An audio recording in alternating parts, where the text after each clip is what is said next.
Welcome, everyone, to Tank City! We've officially reached that time of year. The Blazers have lost 6 in a row, 2-8 in their last 10, and they are fast gunning for Wemby. I love it. I love that. Here's the thing. Here is the problem that I'm seeing, other than the obvious lack of big man depth and playmaking depth that we've talked about. Billups. What are we doing, Chauncey Billups? I remember the years of Terry Stotts, and everybody was ready for Terry Stotts to get fired. And you know what? It really makes you miss what you had with Terry Stotts. He was a good offensive coach. Great offensive coach, and guess what? He made water out of wine. He had Al-Farouq Aminu and Mo Harkless as his starting forwards, and Western he still Conference Finals managed to make the playoffs and make the Western Conference Finals. Now we have the best roster Dame's ever played with, TM Joe Cronin or Dame. It's not. And I mean, he's got solid players on the team, but man, the defense is awful. It's awful. And part of that can be, because of the fact that we don't have bigs on the roster other than Eubanks, who is undersized and not the greatest defender. I mean, he hustles, but so Nurkic missed a lot of time, and we didn't have a rim protector. So I can give Chauncey a pass on that. But man, a lot of the times he just looks outmatched out there. He doesn't call challenges when he needs to. He doesn't call timeouts when he needs to. He doesn't run very many good plays that I've seen on out-of-bounds plays. Let's go back to the Philadelphia game really quick that the Blazers lost by 1 point. We knew the inbound was going to go to Dame, right? What's the play call? One guy sets a screen for Dame. Everyone else is standing there, and Dame runs, and it was a bad inbounds pass because Dame wasn't open. That's your best play call, Chauncey? Get it to Dame and let him launch from 40. Terry would have had that man wide open. But Chauncey. that's what you wanted. You wanted us to lose the game. So he's just coaching we'll Colton doing style. exactly what We'll you talk need. about that later. He's a great tank coach. I want to analyze. He's a tank commander. He is a tank commander, but I want Bombs to. away. I want to analyze the future of the Blazers. Is he the right coach? I don't think so. I think the players like him, which is always good, but I don't think he's the right coach to win. I thought he was pretty safe up until this season, and I think he still has some time. He does. He still has a little bit of leash. If he will. can figure it out next year, then obviously stick with him. But I think that it's such a mixture of talent issues and coaching issues. It's really hard to figure out where the line ends, where it divides between talent issues and coaching issues. So if we get a bunch more talent next year, or just different pieces, different stuff around Lillard, and it still goes horribly, horribly wrong next year, then I think his leashes, run out, and it's time to move on from Chauncey. But I think it is getting to the point now where there hadn't been any questions about his ability really up until this season, and now I think he's officially on the clock. He's no longer the young, fresh coach, and he's kind of more. It's like he needs to start winning now, or else he could be in trouble with his future with the Blazers. Yeah, I think I totally agree with what you were just saying, Kirby. It's, as our dad would like to say, we just don't have any talent. The talent level's just real low. Bunch of young guys with no talent. It's a bad combo. So, I do think that there's problems with the roster in general. And because some of our talented players either are still injured or never really got into the flow of the game, or we never really figured out lineups. And so I don't think you can blame it all on Chauncey this year. And I'm not saying anyone's trying to. There's plenty of blame to go around. But I do think he gets a little bit more time, because I don't think that we've seen enough from him to know that he can't be the coach of the future. But I'm definitely not seeing that he certainly is. And I think that, this offseason is going to be a big deal for everyone. It's going to be a big deal to see whether Chauncey's the coach of the future, whether Joe's the GM of the future. I was just thinking that they're on the same timeline. I think both of those guys, it's they got a little bit more rope, but about next trade deadline, we got to make a decision on both of those guys. And I think that same timeline is applicable for some of our talent, too, some of our players. Anthony, Jeremy, Nurkic, all those guys, it's going to be like, if it doesn't get put together by the middle of next season. Which sucks because we have to make a decision on Jeremy this offseason. We have to make a decision whether to trade Simons this offseason. I think it's this offseason. I don't think it's the next trade deadline. Yeah, that's like that's like the very end. That's like the final deadline, in my opinion, is next trade deadline. But if fans are getting pissed. Like, I'm getting pissed. But everybody's getting pissed. Like, here's an example. No bigs were added at the trade deadline, buyout or not. For those of you who don't know, Riley's like 6'9", 6'10". He would be the second tallest guy on the Blazers. How pathetic some boards. is that? That's pathetic. Like, come on. You don't have the Eubanks bounce. But. Yeah, he's like taller than Eubanks. Like, how is that even a reality that the Blazers didn't add any more size? Nurkic was hurt at the time. So Joe has got to put it together, definitely. No backup point guard either. I mean, I think that's the trade deadline, the goal wasn't to compete this season. I think it's pretty obvious. It's like we really losing Josh Hart and those guys. It really shows the talent level dropped off after we got rid of those guys. It's just we just don't have enough talent to really win games at this stage. We took a step back to trade Josh Hart to get a first round pick, which. That first-round pick, I am guessing, is going to be shipped off to Chicago to open up all of our future first-round picks for trade. That's why it's got to be in this offseason. Joe needs to get an all-star to play with Dame. Kirby brought this up. In the last 10 seasons that Dame's been on the Blazers, he's played with one all-star. Can you name him? It's been a while. One. Like, you look at all the teams in the NBA, besides like the Hornets, right? They make trades for a star. Minnesota Timberwolves can make a trade for a star. The Oklahoma City Thunder can trade for Paul George. Portland can do it. Portland's got Dame, who people small market can't do it. Yeah, like not allowed. Small markets, and not only whatever that means. Like, now's the Poor time weather. to develop the assets and put them on display. Why is Shaden not getting minutes when we're tanking? That's really where the biggest problems with Billups' coaching style lie, in my opinion, is that he hasn't developed anybody. In fact, a lot of our young guys, it kind of seems like they're regressing, or, seems like Simons is kind of having a worse year than he had last year. Watford isn't playing as well as he did in the summer league and showed signs last year. We're just not getting really any consistency from any of the young guys. And that's a bad sign for a coach of a team that's trying to do a little mini rebuild. We need some of those young guys to blossom for us and be, a factor. And there's none, really. There's very few of our young guys who've had a good year this year. There's got to be a sweet spot, because going back to the good old days of Terry Stotts, yearning for days that once were, he and his staff were great at developing players, especially point guards. But then, eventually we'd lose them. And with Billups, it doesn't seem like there's any development going on at all. So, we can keep Anthony for as long as we want if we're willing to pay him way too much money for not doing anything. But that's, is that really what you want? Is like no development and just hold on to players that stay stagnant? Yeah, that's not good either. So. It's starting to get like unexcusable too that Shaden Sharp isn't getting more minutes at this stage. I understand he's a young kid. He's 19 years old, and Billups probably wants to protect him. He doesn't want to hurt his confidence or whatever. But it's like the season's shot at this point. You got to let Shaden loose and see what he can do. At this point, it's like, what do we got with him?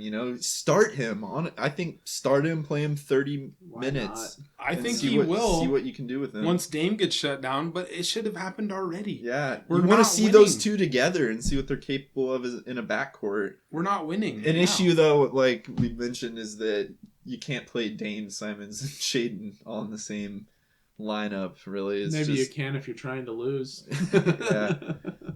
Yeah, it just creates so many defensive problems. But yeah, if one of those two, like when Simons got hurt, I thought that Shaden probably should have, if not started, get 30 minutes, and he just didn't really. He still didn't. Yeah. There's games that go by where Shaden will hit a corner three and then get yanked, where, for defensive purposes, which sometimes he looks good on defense. The other night against Paul George, he was holding his own on a couple times down. But sometimes he doesn't. So sometimes he doesn't get any minutes. So what can you do about it? So in this final 3 weeks of the season where we're not playing Shaden for some reason, the Blazers have 11 games left. They are... So you're telling me there's a chance? There's no chance. They're 31-40 right now. No longer are they 2 games out of 5th place. What happened to that? That ship has sailed. And so we're kind of realizing that the last 11 games here are probably going to be Tank City. We're going to hopefully see what we got in some of those young guys. I don't know what Dame's plans are for the rest of the season. I think a lot of that decision is probably up to him, whether or not he wants to play, whether or not he wants to shut it down, and probably has to do with how he's feeling, if he's feeling healthy or not. But the Blazers just don't have a lot of room to get worse at this stage. Like the teams that are lower than the Blazers are quite a bit lower. We're not going to be able to catch Charlotte or Detroit or San Antonio or Houston. There's a few teams over in the East, Orlando and Washington and Indiana. Their Blazers are kind of in the mix in, so we need to stay worse than all those teams. Yes. And then we'll get Victor, right, Colton? There's a couple things we need to talk about. Dame, he's played 57 games this season. To be qualified for the All-NBA teams, he needs to play 58. Shut him down after the Utah game. Shut him down. I'm sorry. Even Dame in the last post game against the Clippers said, we've basically fallen out of the race for 10th. Mm-hmm. He said, I don't really want to kind of shut it down. Word for word almost, that's what he said. But he knows it's a game of chess, not checkers. You win, you lose the battle, but you win the war. That's a common expression that people have heard, right? That's what the Blazers need to do this year. I don't like losing. They can't lose the battle. They have to lose the war. They have to lose this battle of this season and win the war of Dame's career. Yeah. So this is why it's important to tank, because the Blazers need talent. Your dad. The Blazers have a lack of talent. The Blazers need bad combination. More Youth talent. And no talent. How do you get talent for cheap? In the draft. There's literally a generational prospect that's been quoted by our own Mike Schmitz that's on the Blazers staff. The best prospect since LeBron James. For multiple reasons. His defense alone would put him in the number 1 pick category. You can watch a scouting video of him and you can see what I'm talking about. This guy can shut down a 2-on-1 fast break by himself just by sticking his arms up. He's super athletic. He's not a lumbering big that stays in the paint and bangs to get his points like Greg Oden was, because I already know we're going to be going down the path with the Blazers cannot pick a big man because their history. That stuff happened a long time ago, and we cannot draft over scared. It wasn't that long ago. You're talking about Scoot, it was 20 right? years ago. You're talking about Scoot, right? Victor Wembanyama. He's not that big. Scoot's a point guard. Greg Oden happened almost 20 years ago. Literally, 2007. That's almost 20 years. That's 16 years. You look at the other examples of what happened in the past. That happened a long time ago too. We as Blazer fans need to draft the best player that's available. If we're lucky enough to get number 1, it has to be Victor. Right Scoot now, Henderson and Damian Lillard on the same team. And Can you imagine that backcourt? Man, Exactly. who would be able to stop them? They would score every possession. And there's no other problems. If one of them's having a bad game, just pass go the to ball. The other one. Move the ball over to the next How guard. many times have we had this? And you guys are joking. conversation? Yeah, exactly. You guys are joking, but somehow that's probably what's going to happen. And so here's the last thing I'll say. Right now we have a 9% chance at the number 1 pick. When we got Greg Oden, we only had a 5.3% chance. So for everyone saying it's not possible, it is possible, and it's not that unlikely. We can still pass Orlando and go down to a 10.5% chance. The worst teams in the league only have a 14% chance. If we go to 5, the 5th worst team in the league, that's only a 3.5% chance difference than the worst teams in the league at getting the best prospect in 20 years. So we should try and do what we can to do that. If not, there's a couple players that are good in the top of the draft, like Brandon Miller, who's a wing who has been great all season, is very young, and would also fit the Blazers fantastically. If you get the number 2 pick, I would take him over Scoot right there at number 2. Absolutely. And be fine with it, because he might even be better than Scoot just already, outright. So just try to help yourself get a good player on your rookie deal, because if you don't go up into the top 4 picks, I would probably expect the pick to be traded. So, yeah. I mean, I think, we've talked a lot, maybe behind the scenes, about how I feel about Victor. I have a lot of concerns about that guy. I've never seen someone come into the NBA at 7'2" or taller, because apparently he's like 7'3" now and not done growing. 7'4" and not. That's worse. 7'5". That's worse. I mean, it's only getting worse as he gets taller. You can't be that tall and have a long, successful NBA career. There isn't a single example of it. Kareem. The closest is Kareem, who had plenty of injury problems and played until he was 40 in the 70s. Yeah, but he also was not 7'4", and neither is Giannis. And so it is a different kind of height issue that we're dealing with, and his build just scares me. He doesn't look like the kind of guy who's going to have a long NBA career to me. Not in the modern NBA, where Kareem would also be collapsed on the ground with broken knees every other game.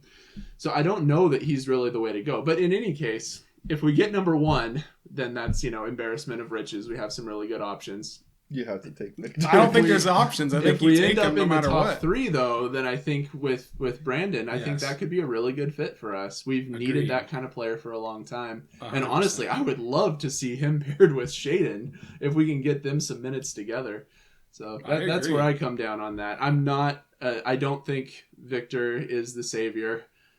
I'm just going on record to say it right now. Great hope. I think he's going to be a Chet Holmgren, Kristaps Porzingis disaster. So if you look at Chet Holmgren's build versus Victor's, Chet Holmgren is skinnier than Kirby, right?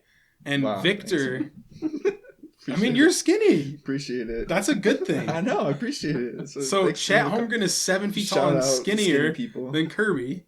And Victor is way less frail than that. Way less frail. Quick note about Chet. When he came into the league, he was the same weight as Steph Curry. Yeah, 190 pounds. So you look at that first. 2, Victor's game is jump shooting more so than what big that would get injured in the paint would be, right? He's not banging around in the paint, like driving to the rim, falling on the ground as much as a classic big would be in the post, injuring your knees like Odin was. So his game can age better. Yes, he might still have some injury concerns. He has more like Durant injury concerns than Odin injury concerns, which are still concerns. They're still concerns, but it's not as big of a deal, I don't think. He's just not so freaking big like Odin was. Odin was a massive dude. He was probably 50, 60 pounds heavier than Victor.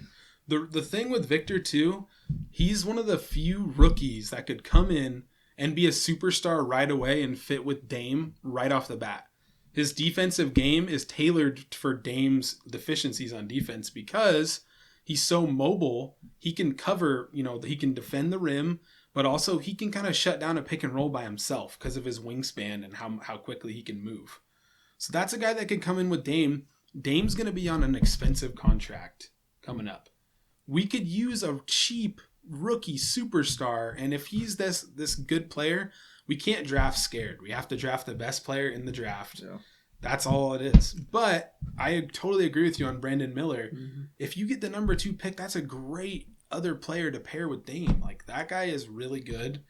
And right now the Blazers actually have a 37% chance to move up into the top 4. That's pretty decent odds. If you move to where Orlando is, that would actually go up to 42%. Mm-hmm. It's almost like a coin flip to move up into the top 4. That's why it's important to lose games right now, sadly, rather than win. And memories of the draft lottery from the Odin days, watching that hype and freaking out over getting the number 1 pick. And it kind of seems like a similar situation with that once in a generation kind of big guy that's going to be the obvious number 1 overall pick, and then after him a couple of really talented guys that could end up being like some of the best offensive players in the history of the game, like with KD. So it's going to be an interesting draft, I think. Or the draft lottery will be fun. If the Blazers do manage to get the number 1 pick and they take Victor, then I'll be excited about it. I would enjoy seeing it happen. I'm just saying I think it's still worth trying to lose here, trying to tank just to get even into, the top 4 or 5, because I think there is some other talent there. There is. Victor is a super long shot. I don't think we should be banking on it. No. And I honestly don't know, and this is just going back to my original point, I don't know that he's going to be the best long-term solution for us. I think maybe some of the other solutions would be better. So I don't think it's necessarily a bad thing if we, get down to like the top 4. I think that would be maybe even better than number 1.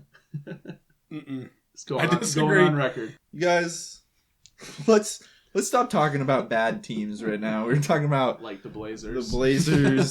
And Victor and all these just horrible teams, hopes and prayers laying on the shoulders of a 19-year-old French kid.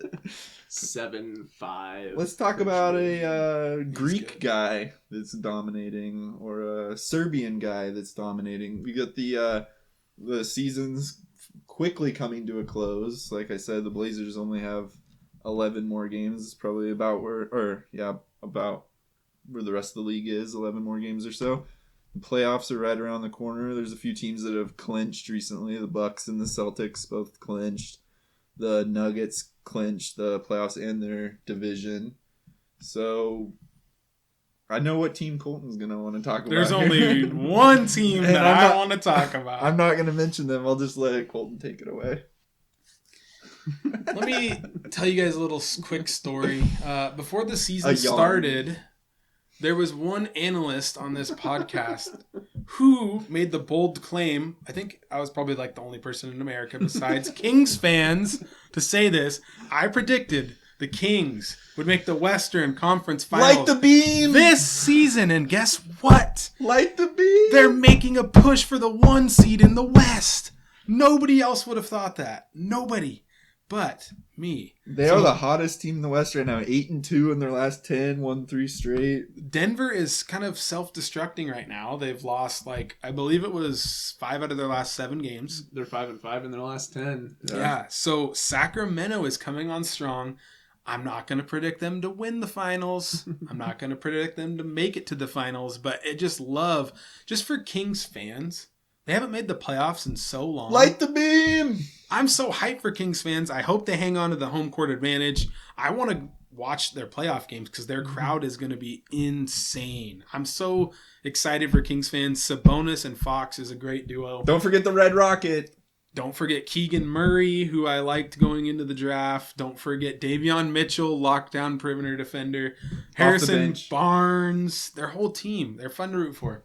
Not a lot of playoff experience outside of Barnes, which, he was a... Mike Brown's a steady coach. Yeah. He's been in the playoffs. It'll be interesting to see how, Fox responds in those, because he's played so clutch all year long. Yeah. When the big moments of the playoffs happen and he's facing, really good defenses and having to handle double teams and things like that, it'll be fun to watch him figure it out and see what he can do. But that team, Sabonis, man, I thought that when Fox got snubbed for the All-Star, I thought that was like a travesty. But after watching a few of their games, I kind of realized why they went with Sabonis instead of Fox. The dude is like a walking triple-double, shoots like a super high percentage. I mean, there's games where he'll get like a triple-double and shoot like 10 of 12 from the field or something. And have like 20 rebounds. Yeah. So, yeah, if he's going off for triple-doubles and shooting 85% in the playoffs, it's going to be fun to watch that team and that dude play. He's like Jokic light.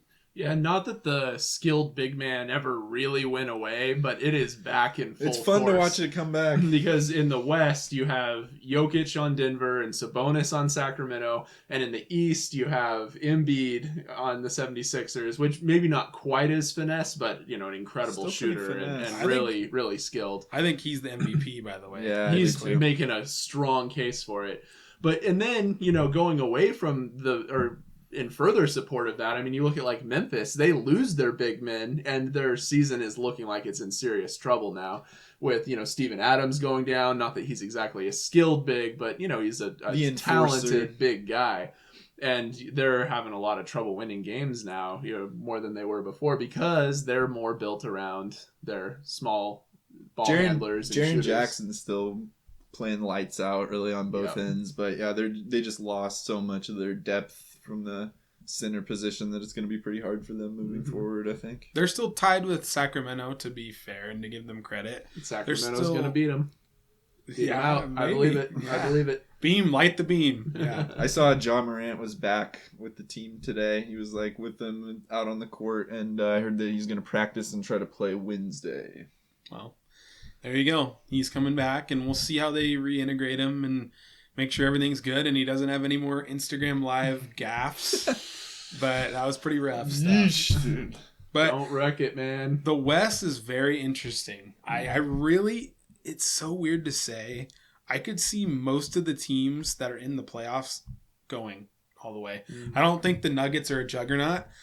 Sacramento's young and inexperienced. Memphis kind of the same way. Same. Phoenix, Durant needs to come back healthy. Injury stuff. Clippers, same thing. Dallas, you just go down the line. Like, anybody could have a good playoff run and go. That's why it sucks that the Blazers sucked this year. Yeah, this could have been a golden opportunity for them.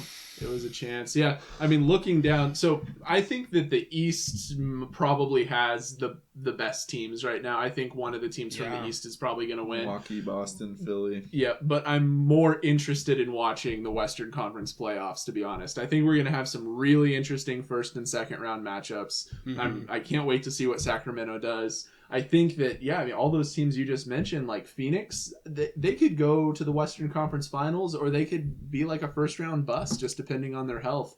And honestly, the same with Dallas. I mean, we don't really know what's up with Luka. I'm sure he's going to be back, but is he going to be able to, reintegrate fast enough? Is he going to be playing at his peak when the playoffs hit?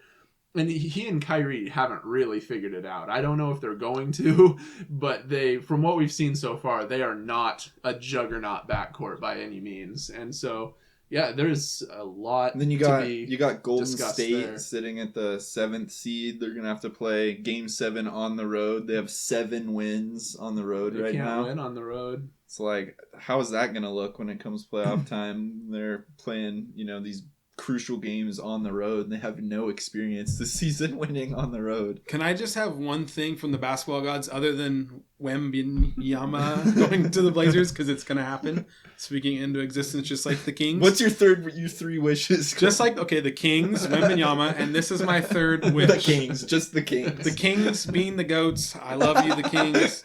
So here's my final wish here, is that the first round matchup in the West is the Memphis Grizzlies versus the Golden State Warriors. Yeah. We need to see Dylan Brooks versus Draymond and Clay.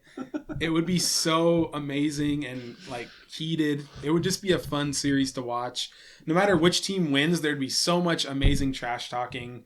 So I just want to see that in the first round. Rematch from last year. Hopefully Jaw stays healthy this time, so we can really see which of those teams is the better team. I think that last season the Grizzlies might have been the team that gave the Warriors the best run out of any team in that, from a series perspective. And Ja was out after game 2 or 3. He was out for most of the series. So, that would be a very fun matchup. I also hope that the Lakers get booted out of the play-in. I hope that they don't even make on it. the line right now. Yeah. I mean, either not even make the play-in, that'd be best case scenario, or lose both games and get booted out.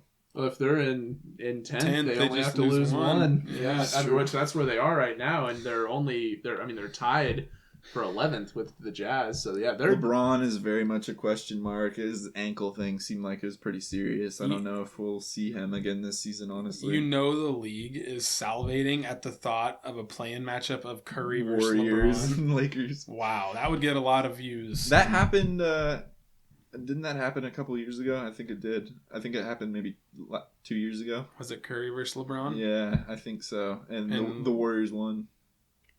So I just want to touch on this real quick. This rivalry that we're talking about between Memphis and Golden State. Rivalry. Do you guys think that Clay's punching down, or do you think that he's just keeping the young kid in his place?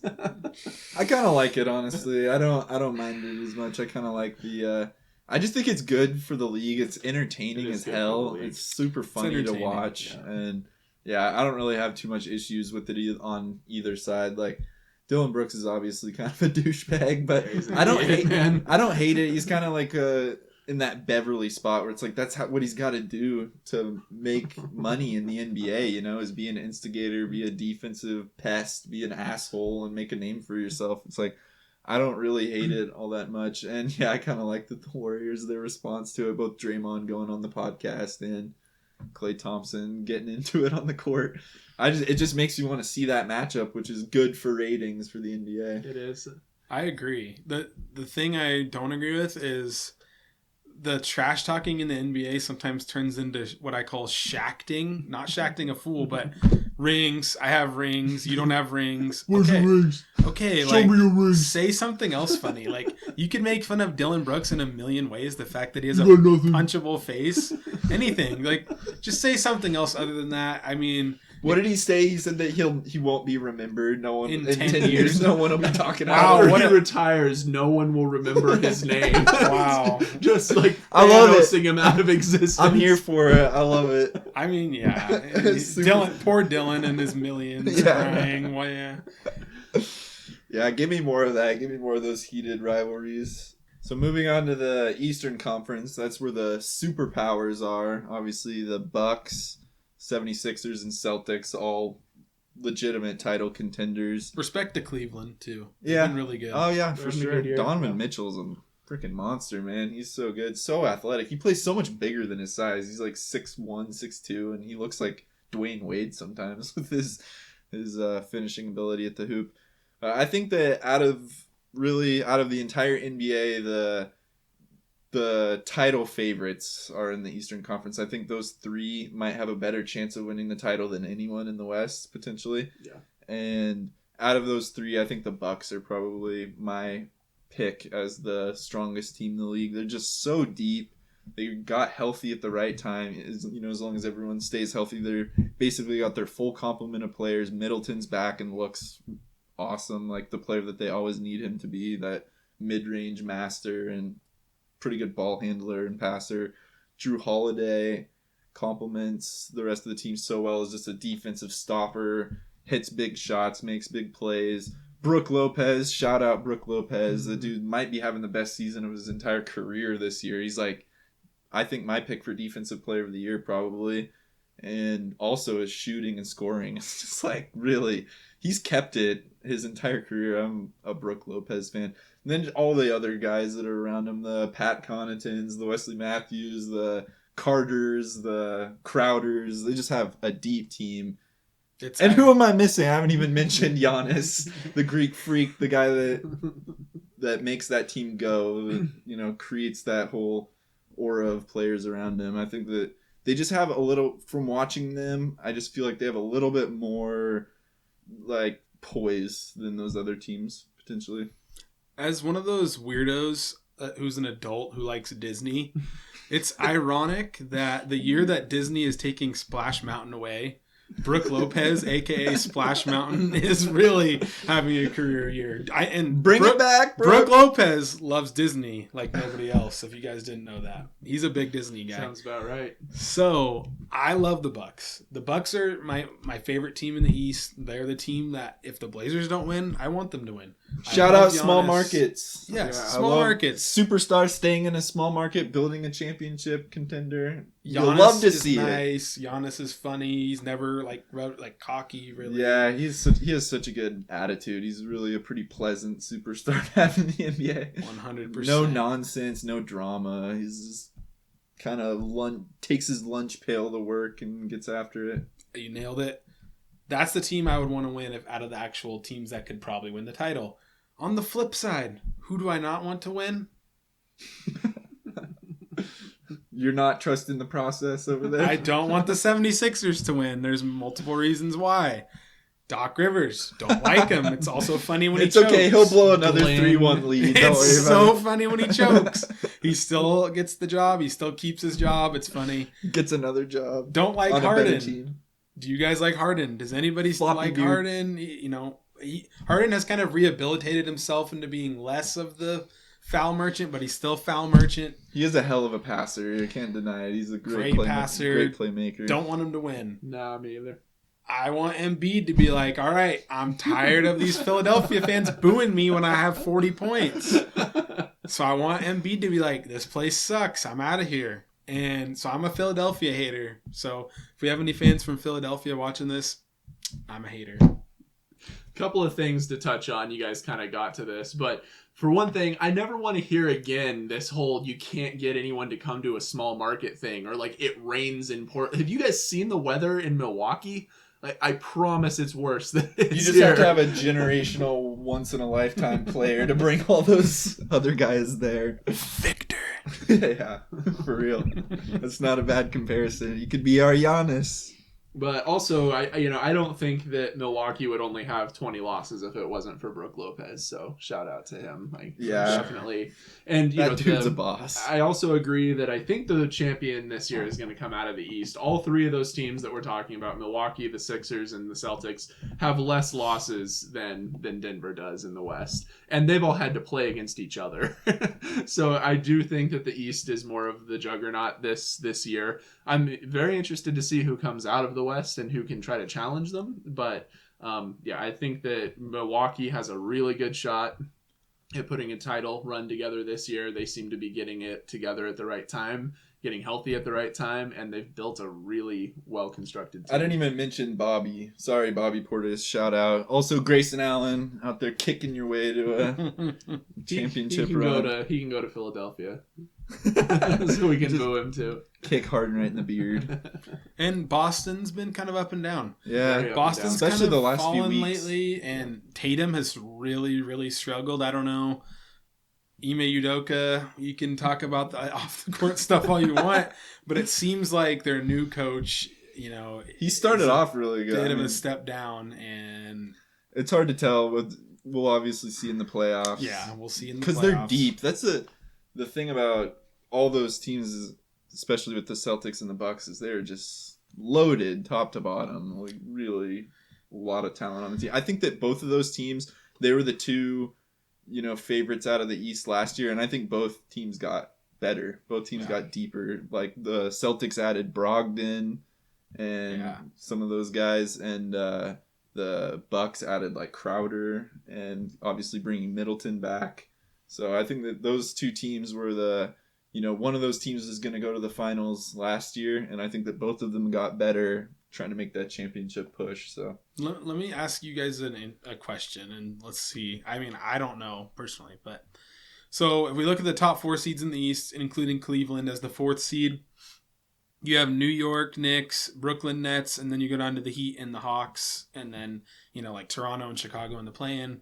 Do you see any way that any of those teams could upset a team in the first round, as far as New York or Miami maybe? Because shout out Josh Hart, since we traded him, and we're getting the New York Knicks first-round pick. Thank you for winning. I was planning on bringing this up, that just because those teams are the favorites doesn't mean that it's going to be a cakewalk for them to get out of the first or second rounds. There's a lot of talent in the East this year that's going to be, taking those really good teams to task, trying to pull off an upset. I like New York. Seems like they really have put it together again, like we just mentioned with Josh Hart. I think that Brooklyn is kind of a fun young team. I think that they might struggle in the playoffs a little bit, but they have some upside for sure, with just because again, it's kind of hard to put a game plan together against them. So they could win maybe a few games early, but it'll probably kind of catch up with them, just their inexperience. And then Miami is always lurking down there. I think that they're probably the team that no one wants to see in that first round. I think if you end up with Boston and Miami as a first round match, that could pose problems for Boston, because I see Boston as potentially a weak spot where a team could get in and sneak one past them. And I mean, they're a very talented team, but like you just said, they've had some issues with consistency this year. They do seem to sometimes just get hurt at the wrong time too. It wouldn't be the first time that's happened, and they've been dealing with some stuff all year. So I see that as a potential first round surprise, or at least a really good series. Boston is battle hardened, but that can kind of be a positive or a negative. They've played so much the last few years. They played deep into June last year. They've really played a lot of important games, and that can help them, but it can also maybe hinder them too. I mean, don't get me wrong. I think they'd beat the Nets and, like a lot of the teams that they might end up facing. But just if it worked out to where it was Miami's got some experience too. and is a very talented team. So I could see that being a really good series. I kind of like some of the other. I like Toronto too, even though I don't think that they'll probably get out of the first round. But I like their team. I think that they have, they're just missing a scorer, really, like a go-to kind of scorer. Fred VanVleet's good, but he can't do it all. He's not had a good year. They're asking him to do, basically create almost all the offense and let the other guys like Siakam and Barnes and those guys be more of the easy bucket cleanup guy and make VanVleet take all the hard step back threes and stuff. It's just asking a little much from him, but I do like the overall composition of their team. I like since their they picked players. up Jakob Pertl, they've been playing a lot better. Shout out Gary Trent. Yeah, but I think the last thing I can say on this is I would not want to play Miami like you guys are talking about, and we're only a couple, Miami's one spot away from the Philadelphia-Miami matchup, which the Jimmy Butler, you chose Tobias Harris over me matchup. He's going to be coming after him. That would be another really amazing first-round series of Jimmy versus Embiid. Bam can give Embiid problems, that is a potential upset alert, but I just would not want to play Miami if I was any of the three top seeds. Miami's just physical, well coached. Jimmy goes Super Saiyan level in the playoffs, and you just don't want to play him. Saves it for the playoffs. We'll obviously do a playoff prediction video when the time comes. But if you guys want to do a little bit of a rough draft version, who do you see coming out of the East? Who do you see coming out of the West? Anybody got the balls to step up and make a couple of non-official calls, but just what it feels like right now? I mean, this seems like it's not an exciting pick, but it's what I believe. I think it's going to be Milwaukee and Denver. The 1 seeds. Yep. The Kings! That would be really will exciting. have a valiant effort. Yeah, that's what I'm thinking. And they will be close, and everyone will just be like, wow, the Kings might make the finals. I hope it happens. Yep. I hope it happens. I can't pick them. I'm picking the Phoenix Suns and the Milwaukee Bucks. It's going to be a rematch from a couple seasons ago. If Durant's healthy, that's going to be a great battle in the finals with, Durant versus Giannis. But that's my picks.